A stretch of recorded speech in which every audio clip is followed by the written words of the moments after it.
and welcome to Managerial Accounting. In this first chapter, we're just going to kind of do a broad overview of what exactly managerial is and what it encompasses and how it's a little bit different than financial accounting.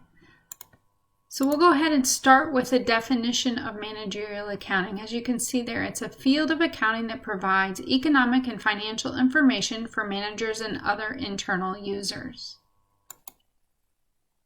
Okay, so to understand the kind of information that managers need, let's look first at their primary responsibilities. So managers have three primary responsibilities you can see here. They have planning, directing, controlling, and then integrated throughout all of those is the decision making, which is identifying alternative courses of action and choosing among them. So let's take a little bit closer look at each one of those.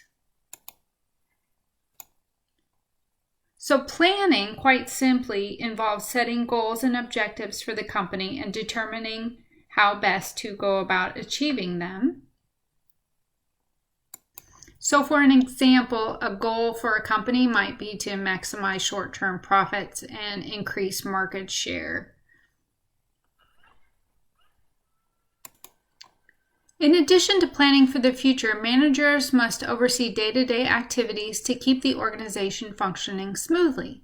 Managerial accounting data such as daily sales reports are often used in this type of day-to-day decision-making.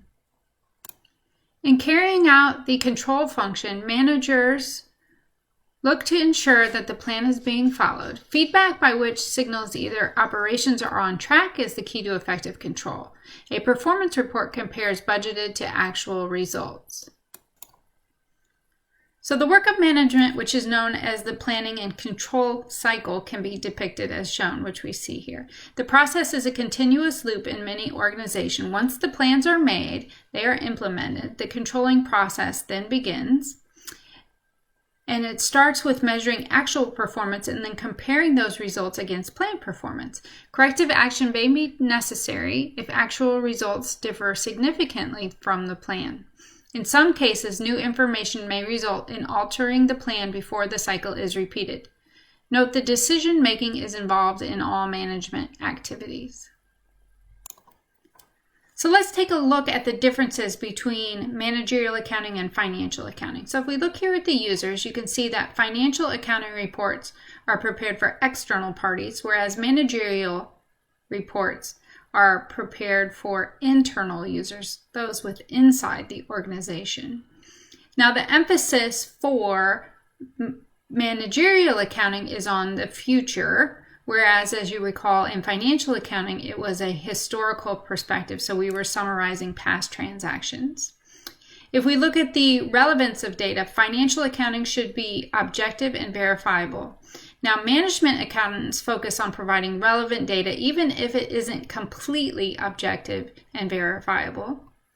There's less emphasis on precision with managerial accounting, and it's a higher, stronger emphasis on timeliness. So financial accounting focuses on precision when reporting to external parties. Managerial accounting aids decision makers by providing reasonable estimates more quickly rather than waiting for precise data later. If we look at segments of organizations, financial accounting is going to be focused on reporting for a company as a whole, the entire organization, whereas managerial accounting focuses more on the segments of a company, like, for example, product lines or sales territories, divisions, departments, etc., something like that. Now, generally accepted accounting principles applies to financial accounting. It has to conform to GAAP, whereas managerial accounting is not bound by GAAP. So we can prepare any kind of report that we feel will help us make better business decisions. It does not have to follow any prescribed format or GAAP. And finally, managerial accounting is not mandatory. It's not something that's required to be used, whereas financial accounting is mandatory because we have various outside parties that are going to require periodic financial reporting. Okay, so let's take a quick look at the organizational structure of a company, a corporation. Now, most corporations are too large to be governed directly by their stockholders, so they elect a board of directors to oversee the company. Now, the board only meets periodically, so they actually hire a chief executive officer or CEO to manage the company on a daily basis. The CEO then hires other executives to run other aspects of the organization. For example, the COO, who is the chief operating officer, and the CFO, or the chief financial officer. The COO is responsible for the company's operations like research and development, production, and distribution, whereas the CFO is responsible for all of the company's financial concerns. Now, the treasurer and the controller report directly to the CFO. The treasurer is primarily responsible for raising capital through issuing stocks and bonds and investing funds, whereas the controller is usually responsible for general financial accounting, managerial accounting, and tax reporting. Now, companies that are traded on the New York Stock Exchange are required to have an internal audit function. So the role of the internal audit function is to ensure that the company's internal controls and risk management policies are functioning properly. And the internal audit department reports directly to a subcommittee of the board of directors called the Audit Committee. The Audit Committee oversees the internal audit function as well as the annual audit of the financial statements by independent CPAs. Now, I think it's important to note here that both the internal audit department and the independent CPAs report directly to the Audit Committee here for a very important reason, which is to ensure that management doesn't intimidate them or bias their work. So if there was something going on in the organization, perhaps that was being driven by a CEO or a CFO, there's an outside path for companies to take, or not companies, employees to take to report those without being intimidated by their bosses. So let's take a quick look at the changing role of management accountants. Now, management accountants don't perform as the typical routine mechanical accounting tasks that you might associate with them with doing. So in the past, you would say accounting and people would say scorekeepers or bean counters because they spent most of their time recording transactions. However, now management accountants act more as internal consultants or business advisors. They still need to make sure, though, that the company's financial records adequately capture economic events. They help design information systems that capture and record transactions and make sure that the information the system generates is accurate. They need to know what transactions to record, how to record them, but they are typically freed from the routine mechanical work because of technology now, and they spend more of their time planning, analyzing, and interpreting accounting information and providing decision support for others within the organization. Actually, management accountants are now often referred to as financial advisors, business partners, or analysts. There are a variety of skills that managerial accountants should possess. Of course, they need to have some basic accounting knowledge, that's assumed. It's also beneficial that they have general business knowledge because, again, now we're collaborating with others in the organization, maybe someone in marketing or research and development. So we have to have an idea about how their department operates and how they're operating as well. They need to have good written and verbal communication skills. Microsoft Excel skills come up repeatedly as a vital skill for accountants. Good analytical skills, obviously, to analyze and interpret and understand information. And then, of course, the ability to work on a team is another vital skill for management accountants. So the Institute of Management Accountants is a professional organization for management accountants. The mission of the IMA is to provide a forum for research, practice development, education, knowledge sharing, and advocacy of the highest ethical and best practices in management, accounting, and finance. They also want to educate society about the role management accountants play. And they also issue the Certified Management Accountants, which is the CMA certification as opposed to the CPA, Certified Public Accountant designation. And it's quite similar. You have to pass a rigorous exam, maintain continuing education, yet the CMA focuses on managerial accounting topics, which are similar to what you will find in this particular textbook. Now, while most employers don't require the CMA designation, it is certainly helpful. Now, management accountants, as do most accountants, continually face ethical challenges. So the IMA has developed principles and standards to help management accountants deal with these challenges. The principles and standards remind all management accountants that society expects them to behave with the utmost of highest ethical behavior. And the statement on ethical professional practices requires that management accountants do the following. They maintain their professional competence, that they preserve the confidentiality of the information they handle, that they uphold their integrity, and that they perform their duties with credibility.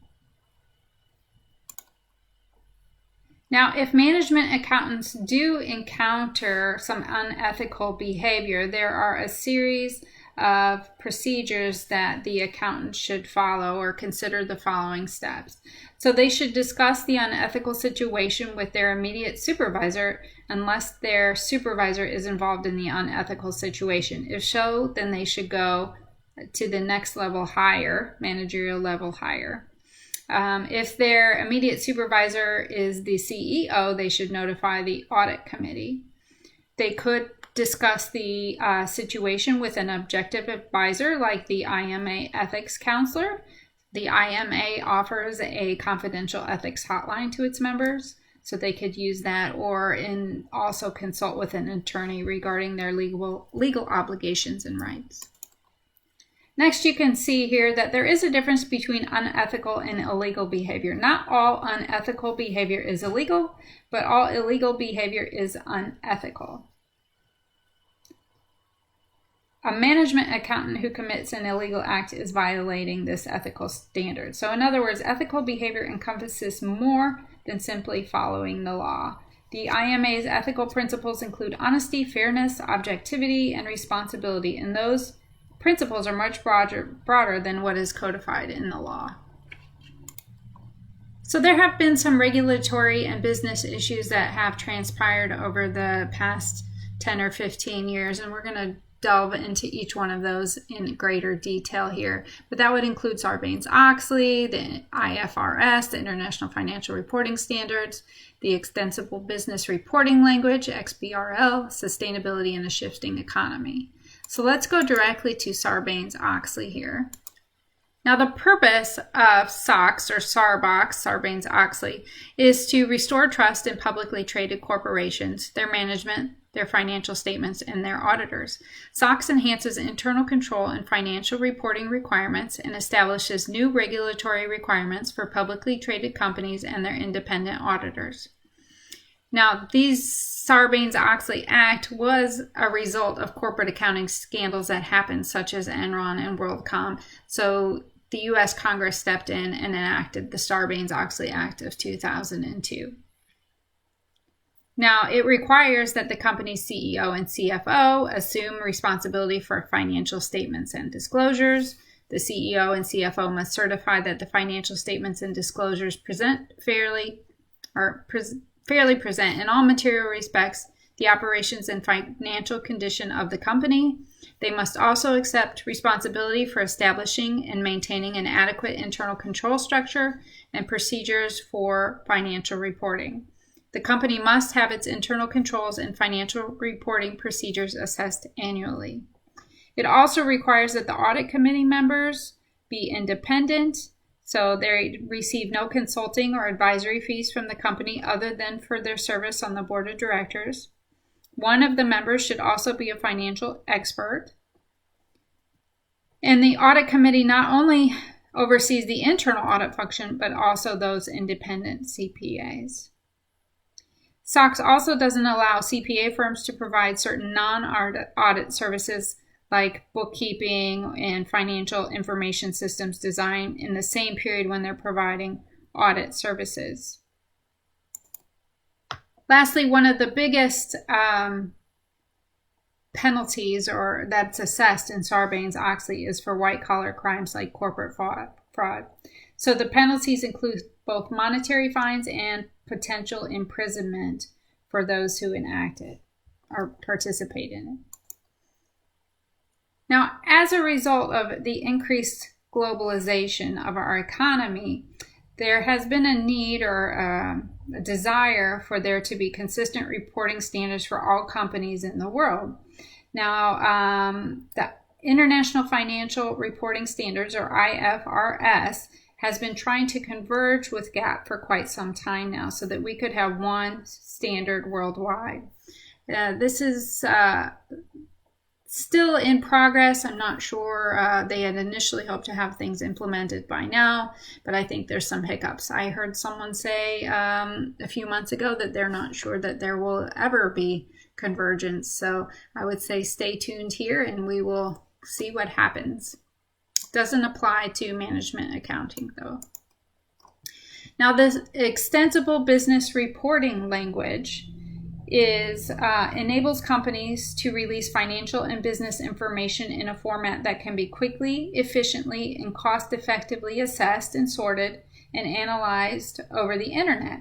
So what it does is it uses a standardized coding system to tag each piece of reported financial and business data so that it can be read by computer programs rather than by human eyes. So for example, sales revenue would be tagged with the same code by all companies so that a computer program could extract sales revenue information from individual company or selected group of company. This would allow computers to sift through financial reports and extract only the information that is needed. Now, obviously, it would save a lot of time, allow managers to quickly compare the results to other companies, allow investors and managers to kind of extract the information that they need, and promote more consistent use of terminology. Now, the SEC was looking at requiring all companies to file their financial reports using XBRL. And this became required in 2011 for all companies to start using that format. Now, some trends that are affecting management accounting are sustainability, social responsibility, and the triple bottom line. So sustainability is defined as the ability to meet the needs of the present without compromising the ability of future generations to meet their own needs. Many companies are trying to look at becoming increasingly more sustainable. So what they can do to protect natural resources or to do something that's not going to harm the environment, that's certainly a focus under sustainability.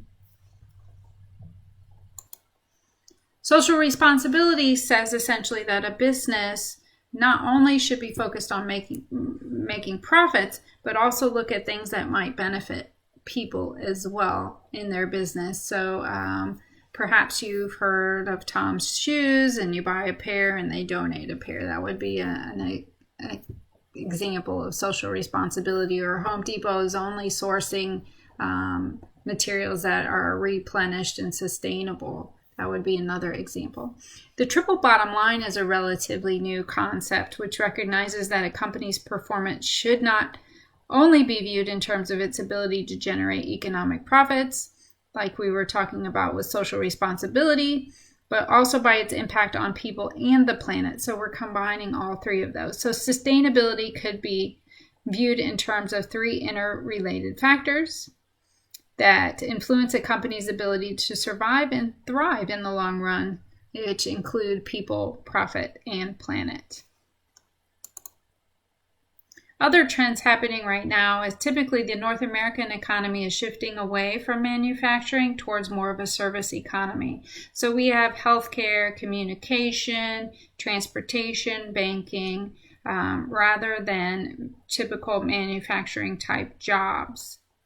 A lot of those manufacturing jobs have been replaced by technology anyway. So since we've had a change from less manufacturing towards service and retailers, management accounting has had to adapt their systems to help those types of companies also interpret cost information and help them make good business decisions. Now, as the barriers to international trade have fallen, this means that there is even more competition than in the past. So managers need more accurate and timely information to help them make wise business decisions. The speed at which business happens today is quite quick, so companies can't afford to wait, and they can't afford to make decisions without good data and good information. So detailed, accurate, in real-time cost information has become a necessity for survival to many companies. They can also learn new management techniques from their competitors as well. So perhaps we may observe some international competitors doing something and we want to adapt that.